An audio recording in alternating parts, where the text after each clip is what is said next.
question which is very direct in nature. It is the first line agent that can be used for Raynaud's phenomena.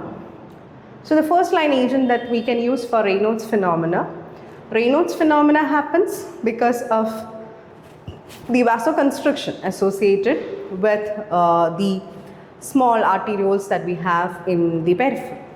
So we have to use something which is a vasodilator. And always remember, when it's a first line agent of treatment for Raynaud's phenomena is always dihydropyridine calcium channel blockers. The agents like nifedipine, amlodipine. These are the ones which we consider as the first line agents. The dihydropyridine calcium channel blockers are the first line agents for the treatment of Raynaud's phenomena. If that is not effective, typically we can use, except for verapamil, we can use all the other agents that are given in the question.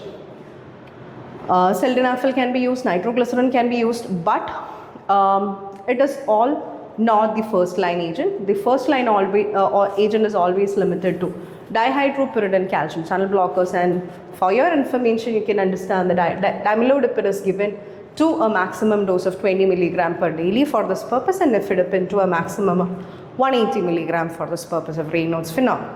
Okay, so the other agents can be effective or can be used once nitroglycerin, the nifedipine or the calcium channel blockers, dihydropyridine calcium channel blockers are not effective in the patient. So the first line agent is always dihydropyridine calcium channel blockers for